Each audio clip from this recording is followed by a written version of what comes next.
저희가 법정 드라마나 영화를 보게 되면요, 하나의 사건이 일어나고 그 사건의 진실을 찾기 위한 탐문 수사가 펼쳐집니다. 또 반대로 그 진실을 감추기 위한 수사가 거짓으로 이루어지고 무엇이 참되고 무엇이 거짓된 것인지를 알지 못하도록 막아서는, 즉 진실 공방이 이루어지는 스토리를 보게 되죠. 이것을 보면 대체적으로 창과 방패로 비유해 볼 수 있는 것 같아요. 누구의 창이 강한지 누구의 방패가 강한지를 서로 대치하면서, 그래서 법적 자료들을 많이 가지고 있는 사람과 또 그 자료를 뒤엎을 수 있는 자료들을 대치하며 끝을 알 수 없는 것 같은 싸움을 이어갑니다. 그 모든 자료들을 토대로 과학적, 의학적, 심리적인 요인들이 동원되어 그 끝에 있는 진실을 찾아가게 되죠.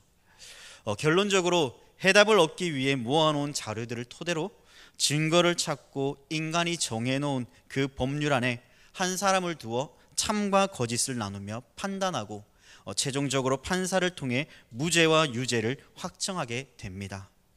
오늘 우리가 읽은 이 욥기서도 이와 똑같은 것 같습니다. 하나의 사건이 터졌습니다. 일순간 그의 가족들이 죽게 되었고 그의 재산마저 빼앗기며 그의 몸에는 악창이 생겨나고 하루라도 그의 몸을 긁지 않으면 버틸 수 없는 그러한 고통에 놓여 있습니다. 그러한 사건들이 지금 욥을 통해 드러났습니다. 그런데 이 사건이 일어난 이유가 무엇인가에 대해 정확히 욥도 세 명의 친구들도 알 수 없습니다. 하지만 욥은 당대의 완전한 자로서 그 시대를 살아갔던 수많은 사람들과는 차별된 신앙의 고백을 하나님께 드리죠. 바로 욥기 1장 22절의 말씀입니다. 이 모든 일에 욥이 범죄하지 아니하고 하나님을 향하여 원망하지 아니하니라. 여러분, 여기서 이 모든 일이 무엇입니까? 우리가 잘 아는 것처럼요, 현재 욥이 당하고 있는 그 고난들을 말하고 있습니다. 자신의 자녀들이 죽임을 당했고 당대의 부한자로서 모든 물질을 한순간에 잃어버리고 아내마저 떠나버리며 자신이 도와줬던 종들로부터, 사람들로부터 멸시를 당하는, 그리고 몸에 악창이 생겨 고통받고 힘겨워하는 그 모든 일에 욥은 범죄하지 아니하고 하나님을 향하여 원망하지 않았다는 것입니다. 그 괴로워하는 욥을 바라보며 함께 고통을 분담해 준 그 세 명의 친구들이 있었지만 그들은 욥을 위로하는 한편 반대로 욥에게 왜 이러한 일이 닥쳐왔는지 욥에 대해 의논하며 그와 함께 논쟁을 벌입니다. 그리고 그 끝에 진실을 찾기 위한 대답과 진실이 계속 이어지면서 욥, 너는 죄인이야. 너는 하나님에 대해서 죄를 범했기 때문에 너는 이러한 벌을 하나님 앞에 받는 것이야 라고 말한다면, 욥이 말하길 아니야, 나는 아무런 죄가 없어 라고 말하며 다른 세 친구와의 그러한 논쟁을 펼침을 통하여서 죄인 취급하고 있는, 나를 괴롭게 하는 그들을 향해 계속해서 진실 공방이 펼쳐져 나아가고 있다는 것이죠. 마치 법정에서 진실 공방을 찾아 유죄냐 무죄냐를 찾기 위해 계속 싸워 나가는 것처럼 말입니다. 우리는 욥기서를 읽을 때 누구의 말이 진짜 맞는지 계속 헷갈릴 수밖에 없는 상황에 놓여 있습니다. 왜입니까? 다른 세 친구의 입장에서 보면요, 보편적으로 그들이 말하는 바가 틀리지 않았기 때문입니다. 하지만 욥의 편에서 보면 욥의 말도 틀리지 않았습니다. 게다가 그들에게는 오랜 전통이 말하는 증거들이 있었습니다. 게다가 그들은 하나님을 연구하며 깨달은 신학과 지식과 근거를 가지고 욥을 판단하며 진단해 볼 때 욥은 죄인일 수밖에 없다는 거죠. 반대로 욥은 신학적 지식이나 오랜 전통에서 말하고 있는 바들을 이야기하는 것이 아니라 그가 느끼고 깨달은 바들을 차례대로 이야기하며 그들을 향해 변호하며 그의 인생을 볼 때 감히 하나님께 죄를 지을 수 없는 사람임을 그는 증명해 가려고 합니다. 그 끝은 오늘을 살아가는 저와 여러분들은요, 그 해답을 알고 있습니다. 그 해답을 알고 있지만 이 시대를 살아갔던 이 욥과 세 명의 친구들은 여전히 속수무책으로 그 답을 알 수 없는 것이죠. 하지만 욥과 세 친구는 끝이 알 수 없을 것 같은 그 논쟁을 이어가면서 끝없는 논쟁을 통해 성경이 분명 우리에게 말씀하고 있는 바가 무엇인가를 우리에게 전해주고 있다는 것입니다. 그것을 오늘 저와 여러분들이요 11장에서부터 14장에 이르기까지 소발과 욥의 이야기를 통해 함께 찾아보며 이 성경이 우리로 교훈하는 것이 무엇인지 함께 나누고자 합니다. 오늘 본문은요 소발의 첫 번째 말로 시작합니다. 엘리바스나 빌닷보다 조금 더 강한 어조로 자신들이 연구한 하나님과 오랜 전통에 따른 인과응보의 교리를 따라 욥을 향해 말하고 있습니다. 엘리바스나 빌닷은 지금까지 욥을 향해 권면하였다면, 돌아오라고 권면하고 요청하였다면, 소발은 그 권면을 넘어 이제는 욥을 향해 더욱 질책합니다. 뭐라고 질책하고 있습니까? 한마디로 결론적으로 너는 회개해야 된다는 거예요. 그러면 하나님께서 너의 죄를 용서해 주시고 다시 회복해 하실 것이다 라고 말하며 욥의 회개를 촉구하고 있는 모습을 볼 수 있습니다. 우리가 2절과 3절 말씀을 보도록 하겠습니다. 말이 많으니 어찌 대답이 없으랴. 말이 많은 사람이 어찌 의롭다함을 얻겠느냐. 내 자랑하는 말이 어떻게 사람으로 잠잠하게 하겠으며 내가 비웃으며 어찌 너를 부끄럽게 할 사람이 없겠느냐라고 이야기합니다. 오늘 이 말씀을요 새번역 성경은 이렇게 번역하고 있습니다. 내가 하는 헛소리를 듣고서 어느 누가 잠잠할 수 있겠느냐. 말이면 다 말인 줄 아느냐. 내가 혼자서 큰 소리를 떠든다고 해서 우리가 대답도 하지 못할 것이라고 생각하느냐. 내가 우리를 비웃는데도 너를 책망할 사람이 없는 줄 아느냐라고 말합니다. 다시 말해 소발의 말은 욥을 위로하고자 하는 그러한 말도 있지만은 그로 하여금 하나님과의 바른 관계를 이어나갈 수 있도록 회복해 나아가도록 권면하고 있다는 것입니다. 그러한 권면에도 불구하고 욥은 여전히 자신의 이야기를 하면서 자신을 변명하는 그를 향해 질책하는 것이죠. 그러면 소발이 말하고자 하는 그 말의 의미는 무엇입니까?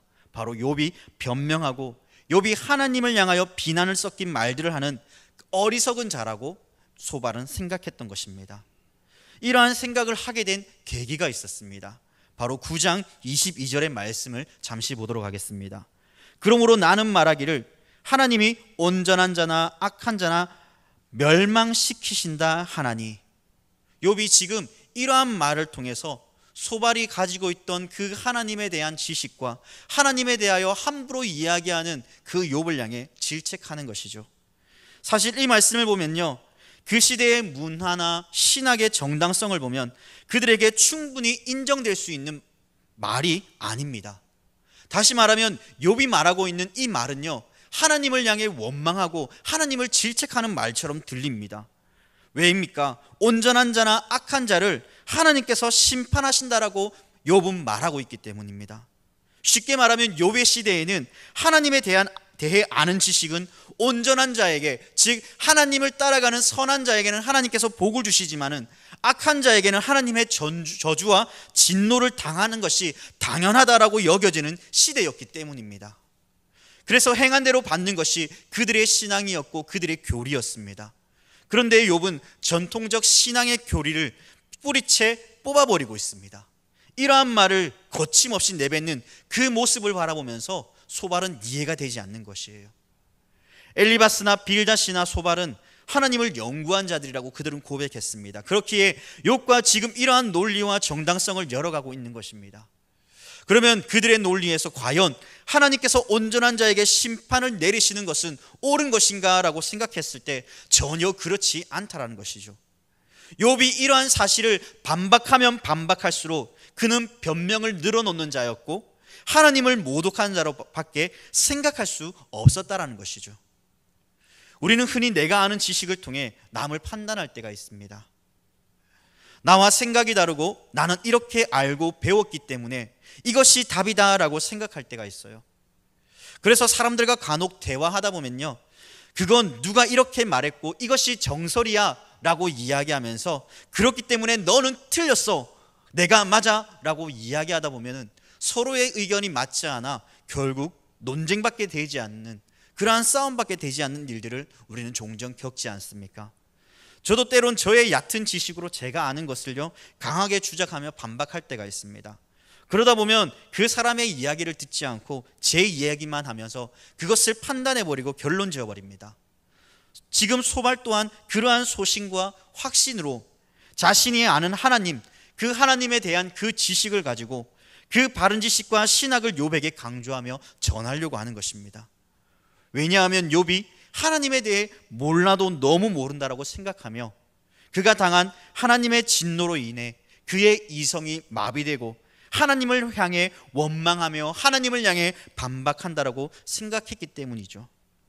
하지만 지금 소발의 지식은요, 초월자이신 하나님께서 욥의 고난을 통해 무엇을 전하고자 하셨고 욥을 통해 무엇을 깨닫게 하시기를 바라는가에 대한 진정한 대답이 없는, 그러한 이야기가 없는 하나의 자신의 지식만 이야기하고 욥에게 회개하라고만 말하는 그러한 억측스러운 이야기만 펼쳐 나아가고 있다는 것입니다. 그러므로 우리는요, 지금 욥이 당하는 이 고난에 대해, 그리고 새 친구가 욥을 향해 말하는 것들이 이해가 될 수도 있습니다. 하지만 우리는 진정으로 깨달아야 되는 것이 하나 있습니다. 바로 지금 나에게 닥쳐오는 이 고난들이 다른 사람들과 나도 이해할 수 없는 그러한 환경 가운데 놓여져 있다 할지라도 하나님께서는 이 일을 통해, 이 고난을 통해 우리에게 말씀하시고자 하는 것이 있고 우리로 성장케 하시고자 하는 것이 있으며 무엇보다도 하나님의 뜻을 바라볼 수 있는 그러한 믿음과 소망을 가지며 살아가기를 원하신다라는 것입니다. 이에 대해 욥은 그 고난의 가운데서도 이렇게 이야기하죠. 의인도 고난을 받을 수 있다라는 사실을 말입니다. 그리고 그의 신앙관과 그가 겪은 신앙의 체험들을 통해 하나님께서 이루실 그 때를 욥은 기다리고 있는 것이죠. 13장 20절에서부터 14장 22절에 이르기까지 우리는 욥의 기도를 바라볼 수 있습니다. 그의 기도가 바로 이를 증명하고 있습니다. 14장 13절에서 14절 말씀을 우리 함께 잠깐 보도록 하겠습니다. 14장 13절에서 14절 이렇게 말씀하고 있습니다. 주는 나를 수월에 감추시며 주의 진노를 돌이키실 때까지 나를 숨기시고 나를 위하여 규례를 정하시고 나를 기억하소서. 장정이라도 죽으면 어찌 다시 살리리이까. 나는 나의 모든 고난의 날 동안을 참으면서 풀려나기를 기다리겠나이다. 나의 모든 고난의 날 동안을 참으면서 풀려나기를 기다리겠나이다. 욥은 기도합니다. 이 말이 무엇입니까? 자신이 당하는 모든 것을 하나님께서 아시오니 그 때를 참고 인내하겠습니다. 기다리겠습니다. 이 고백이 욥의 고백입니다. 그 고백을 욥은 하나님께 올려드리고 있습니다.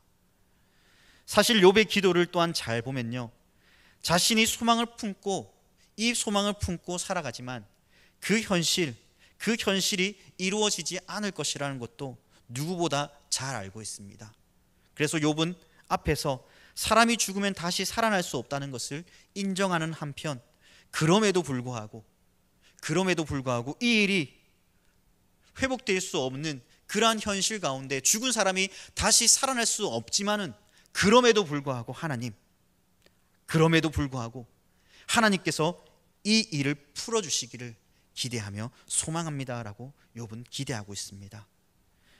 욥의 죽음의 자리인 스올에서 벗어나고 육신의 고통이 풀려나고 나의 모든 억울함을 회복할 그날을 욥은 기대하고 있습니다. 그 회복의 때를 욥은 기대하며 소망하고 있습니다. 그러면 다시 본론으로 돌아와, 그렇다면 소발이 말하고 증명하고 있는 것들은 과연 틀린 것일까요? 아닙니다. 이것은 일반적인 그 당시 문화적 생각과 가치관을 가지고 바라보아야 된다고 이야기 드렸습니다. 당시 인과응보의 교리는 무조건 틀렸다라고 말하지 않습니다. 하지만 반드시 전제되어야 될 그 한 가지 요인이 필요합니다. 그것은 의인도 악인도 하나님의 영광을 위해서 심판을 받을 수 있다는 사실입니다. 그 사실을 우리는 기억해야 됩니다. 그러므로 소발이 말하는 것들은 무조건 틀렸다기보다 오늘을 살아가는 저와 여러분들에게는 분명한 메시지를 전달하고 있습니다. 그 메시지가 무엇입니까? 바로 마음을 바로 정하고 주를 향하여 손을 들라는 것입니다. 내 손의 죄악을 버리고 불의가 내 안에 있지 못하도록 하라는 것입니다. 그리할 때 하나님께서 너를 기억하여 주신다라고 소발은 이야기합니다. 우리는 삶을 살아가면서 쉽게 불의와 죄악에 우리의 마음을 내어줄 때가 있습니다. 이것은 인간이라면 누구나 쉽게 유혹에 빠질 수 있는 것들이죠. 하지만 이 불의와 죄악, 우리의 마음을 내어줄 때 아무런 일이 일어나지 않는다 하여 안심하며 우리는 신앙생활을 할 때가 있습니다. 즉 무감각해져가는 우리의 신앙의 모습을 우리는 발견해 봅니다. 이러한 일들을 통해 하나님께서는 심판하시는 그 하나님이라는 그 사실도 우리는 잘 알고 있지만 이 땅에 살아갈 때 아무런 일이 일어나지 않으니까 우리에게도 하나님께서 심판하신다고 말씀하셨는데 아무런 일이 일어나지 않네? 그래, 이렇게 살아도 괜찮네라고 생각할 수 있습니다. 맞아요. 아무런 일이 일어나지도 않고 생기지 않을 수도 있습니다. 하지만 그 일에는 반드시 그 끝에는 하나님의 심판과 하나님의 진노하심이 있음을 기억해야 됩니다. 하지만 그 일이 처음에는 두렵고 떨립니다. 죄악을 향해 나아갈 때, 불의를 향해 나아갈 때 우리는 두렵고 떨리는 마음으로 나아갑니다. 시간이 지날수록 그 두렵고 떨림은 무감각으로 바뀌어져 갑니다. 죄에 대하여 두렵고 떨리기보다는 뭐 어때? 한 번쯤은 회개하면 용서해 주시지 않을까? 라고 생각하며 쉽게 불의와 죄에 빠져듭니다. 이 작은 시작으로 죄에 대하여 점점 무감각해져 가며 하나님을 두려워하지 않는 우리 자신을 어느 순간 발견해 보며 우리는 소스라치게 놀라지 않을 수 없습니다. 어제 새벽 이사야 29장의 말씀을 통해서요, 저는 하나님 앞에 소스라치게 놀라지 않을 수 없었습니다. 첫 번째로는 입술로는 하나님을 경외한다라고 하지만 정작 저의 마음은 하나님을 향해 멀어져 가고 있는 제 자신을 발견했기 때문입니다. 옛날보다 하나님을 향한 그 경외와 사랑이 어느 순간 멀어져 가고 있음을 느꼈습니다. 두 번째로 10절 말씀을 통해서요, 여호와께서 깊이 잠들게 하는 영을 부어 눈을 감기게 하심에 대해 생각해 보았습니다. 하나님의 말씀에 대해 점점 무감각해져 가는 나 자신을 보면서 깊이 잠들게 하는 그 영을 부어주사 눈을 감기게 하는 그 삶이 지금 내 안에 있지 않는가를 돌아보았습니다. 하나님을 향한 열정과 사랑이 무감각해져 가는 그 모습을 바라봅니다. 소발이 말하는 것처럼 다시 정신을 차리자라고 생각하게 되었습니다. 지금 소발이 말하는 것은 욥에게는 맞지 않는 말일지는 모르지만 오늘을 살아가는 저와 여러분들에게는 이 말을 통해 다시 한 번 더 하나님을 향해 우리의 마음을 점검해 볼 필요가 있다는 것입니다. 그러므로 소발이 말하는 바는 욥에게 바르게 적용되지 않을지는 모르지만 오늘을 살아가는 저와 여러분들에게는 교훈이 되어져야 되지 않겠습니까? 하나님을 향하여 마음을 바르게 하고 죄악을 멀리해야 된다는 사실을 말입니다. 그래야 할 때 하나님께서는 우리의 길을 인도해 주신다는 그 사실 또한 우리는 잊지 말아야 됩니다. 때로는 그 길을 걸어가다 보면요, 욥과 같은 고난이 있다 하여도 하나님께서는 그 길을 통해 우리를 성장케 하시며 또한 하나님의 살아계심을 절실히 바라보며 우리를 이끌어 주시는 그 하나님의 사랑을 우리는 발견하게 될 것입니다. 그러므로 우리는 그 어느 순간이라도 그 깊은 고난과 아픔 속에 있다 할지라도 우리 자신을 점검하고 돌아보며 하나님께 나아갈 수 있는 우리 대천교회 성도님들이 되기를 바랍니다. 그러면 다시 한 번 더 소발이 이렇게 화를 내고 있는 이유가 무엇이겠습니까?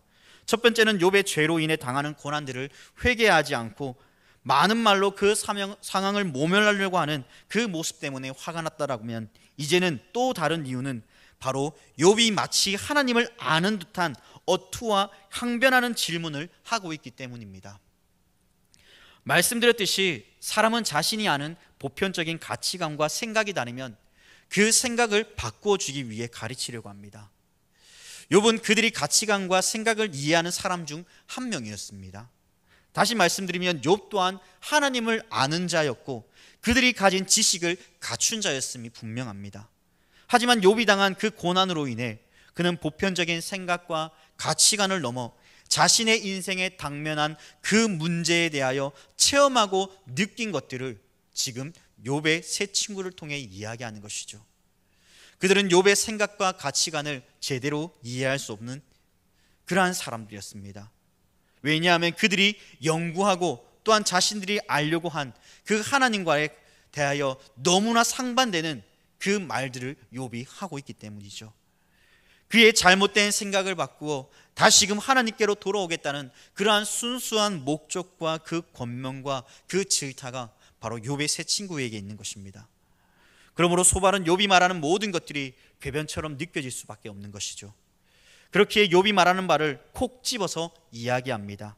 10장 3절 이하에 있는 말씀들을 보면 욥이 하나님을 대해 향변하는 그 장면이 등장합니다. 하나님께서 지으신 것들에 대해 학대하시며 멸시하시고 악인의 꾀에 빛을 비추시기를 선히 여기시나이까? 주께도 육신의 눈이 있나이까? 주께서 사람처럼 보시나이까? 8절에서는 주의 손으로 나를 빚으셨으며 만드셨는데 이제 나를 멸하시나이다. 3절 이하의 말씀을 통해 종합해서 간추려 본다면 창조주 하나님께서 이해할 수 없는 그 행동들에 대해 욥은 자신의 불만을 토로하고 있는 것이죠. 이에 대하여 소발은 지금 욥이 하나님에 대하여 다 아는 듯이 말하고 하나님을 향해 향변하고 있는 욥에게 다시금 11장 7절에서 이렇게 질문합니다. 내가 하나님의 오묘함을 어찌 능히 측량하며 전능자를 어찌 능히 완전히 알겠느냐. 사랑하는 여러분, 사실 인간은 완전하시고 전능하신 그 하나님을 완전히 알 수 없습니다. 우리가 하나님을 안다고 말하는 것은 어디까지나 성경이 말하고 있는 바에 대해서 성경이 말씀하는 바만큼만 우리는 하나님을 알 수 있습니다. 하지만 사람들이 생각했을 때 우리는 하나님을 안다라고 말한다면 마치 측량할 수 없는 그 바닷물을 국자로 떠서 그릇에 담아 측량하려고 하는 그 어리석음과도 같은 것입니다. 그렇기 때문에 우리는 성경이 말하는 만큼만 우리는 하나님에 대해 알 수 있습니다. 그러므로 소발은 그 측량할 수 없는 그 하나님을 다 아는 듯이 말하는 그 욥에 대하여 향변하는 그 이야기를 통해 소발은 다시 한 번 더 욥을 향해 따집니다. 그리고 지금 욥의 이 고난이 하나님의 섭리에 대한 이야기이면서도 욥의 죄로 인한 결과라는 그 사실을 강조하면서 계속해서 욥을 악인으로 고발하려는 소발의 뜻이 담겨져 있기도 하죠. 소발이 고발하고 있는 것은 신학적인 교리로 보면 틀린 것이 아닙니다. 게다가 우리는 흔히 욥을 당대의 완전한 자라고 하여 쉽게 지나치는 것이 하나 있습니다. 그것이 무엇입니까? 바로 인간의 완전성입니다. 결코 인간은 완전할 수 없습니다. 왜입니까? 아담의 범죄 이후 이 땅에 태어나는 모든 인간은 죄인이기 때문이죠. 죄인인 인간이 하나님의 뜻을 온전히 안다는 것은 어불성설에 불과한 것입니다. 하지만 아무리 맞는 신학적 가치관과 잣대를 가져다 댄다고 하여도 소발이 고발하고 있는 욥에 대해 소발 또한 완전히 이해하지 못한 채 그 잣대를 가져다 대기 때문에 문제가 되고 있는 것입니다.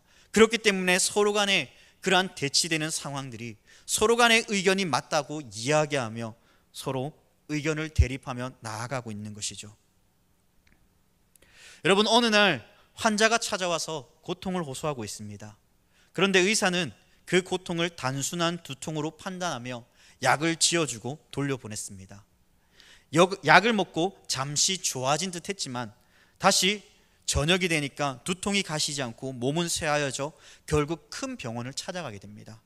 거기서 다른 진단을 받고 치료를 받아 완쾌되었습니다. 여기서 말하고자 하는 것이 무엇입니까? 바로 바른 진단입니다. 바른 진단을 내릴 때 환자는 아픔에서 벗어날 수 있는 것이죠. 그러므로 잘못된 진단은 환자를 더 고통스럽게 합니다. 바로 지금 소발의 모습처럼 말입니다. 소발이 잘못된 진단을 내려 욥의 마음을 아프게 하고 있습니다. 그래서 욥이 당하는 그 고난을 제대로 이해하지 못하고 그들을 향해 13장 4절에서 말씀처럼 욥은 이렇게 이야기하죠. 쓸모없는 의원이라고 이야기합니다. 저를 포함해서 사람은 흔히 남을 판단하기 좋아하고 나타나는 현상들에 대해 이야기하기 좋아합니다. 그리고 그 사람이 고난을 받으며 아파할 때 그가 이전에 행했던 모습들을 생각하면서 봐라, 저 사람은 저 예전에 하나님의 말씀을 제대로 따르지 않고 열심히 살아가지 않으니까 저렇게 고난받고 있어 라고 판단할 때가 있습니다. 그리고 그러한 말로 인해 상처를 주고 아픔을 주기도 합니다. 말 한마디로 천냥빚을 갚을 수 있는 말처럼 이치에 맞는 말은 사람에게 평안함을 주지만 이치에 맞지 않는 말은 남에게 상처를 주고 아픔을 주기도 합니다. 단순히 본문은 윤리적이고 도덕적인 말들로 상황을 잘 파악하고 말 한마디로 평안함을 주자라는 그러한 이야기가 아닙니다. 그러한 맥락이 아닙니다. 하나님께서 인간에게 이러한 고난을 줄 때 이것을 좀 더 집중하며 고난받는 그 이유를 생각할 것을 원하고 계십니다. 그리고 하나님께서는 다시 회복해 하시는 분이심을 기억하라고 이야기하는 것이죠. 비록 중간에 나의 상황을 알지 못하는 네가 찾아와서 나를 힘들게 하여도 이것 또한 하나님께서 예비한 그 선하신 뜻임을 기억하면서 그 일들을 통해 하나님께서 지금 이루어지는 일들을 통해 나에게 무엇을 말씀하시고자 하는지를 한 번쯤 생각해 보아야 됩니다. 우리는 하나님이 주시는 이 고난과 이 아픔 속에서 그저 하나님을 향하여 원망하며 또한 하나님에 대해 제대로 알지 못한 채 남을 함부로 비판하기보다 오히려 하나님께서 이 고난을 통해 나에게 말씀하시고자 하는 것이 무엇인가를 집중하며 하나님의 뜻이 어디 있는가를 기도하며 참고 인내해야 되는 것입니다. 이 모든 시험에는 하나님의 뜻이 담겨 있습니다. 그것을 믿음의 눈으로 바라볼 때 우리는 미래에 일어날 회복해 하시는 하나님을 보며 참고 인내하며 살아갈 수 있는 것이죠. 이는 마치 14장 7절의 말씀처럼요, 나무에 희망이 있는데 이는 찍혀도 다시 움이나 연한 가지가 끊이지 않음과 같이 소생케 되는 놀라운 은혜가 욥 자신에게도 그리고 오늘을 살아가는 우리 모두에게도 있다는 사실을 말씀해 주고 있습니다. 사랑하는 여러분, 그 소망이 무엇이겠습니까? 바로 영원한 하나님의 나라를 소망하는 것입니다. 그 나라를 소망하며 살아갈 수 있는 우리 모든 성도님들이 되기를 간절히 소망합니다. 말씀을 정리하겠습니다. 그러면 소발과 욥의 대화를 통해 오늘 우리에게 주시고자 하는 교훈은 무엇입니까? 우리는 전능자이신 하나님을 다 알 수 없습니다. 그러나 하나님께서 고난받는 자의 모든 아픔과 상처를 다 알고 계십니다. 그럼에도 우리를 향해 참고 인내하시는 하나님은 우리를 향해 한층 더 신앙이 자라길 바라시고 전능하신 하나님의 놀라운 그 은혜의 역사를 바라볼 만한 믿음을 가지기를 기대하고 계십니다. 다시 말해 지금 고난의 때에 있지만 세상 사람들이 어떻게 생각하든 그것과 상관없이 하나님의 때를 기다리고 기대하는 성도로서 자라갈 수 있어야 됩니다. 그 자람과 기다림 속에 하나님께서는 우리에게 은혜를 베푸셔서 이전보다 더 큰 은혜와 복을 허락해 주실 것입니다. 이 땅에서 누리고 받게 될 그 복이 무엇인지 우리는 정확히 알 수 없습니다. 그러나 이미 우리에게 주어진, 내세에 주어진 그 복이 우리에게 있지 않습니까? 그 기업이 우리에게 있지 않습니까? 하나님의 나라를 기업으로 받은 줄 믿고 어떠한 순간에도 어떠한 고난 앞에 우리는 담대히 인내하며 참고 기다리시기를 바랍니다. 무엇보다도 그 고통받는 자를 향해 기도하며 함께 할 수 있는 그러한 대청의 성도들이 되기를 바랍니다. 비록 고난의 삶을 통해 고난 속에 살아간다 할지라도 회복해 하시며 그 회복을 통해 하나님을 알지 못하고 또한 하나님의 살아계심을 우리를 통해 드러나기를 원하시는 그 하나님의 놀라운 은혜들을 우리 모두 소망하며 기대하며 살아가는 우리 대청교회 성도님들이 되기를 다시 한 번 더 주님의 이름으로 간절히 부탁드립니다. 기도하겠습니다.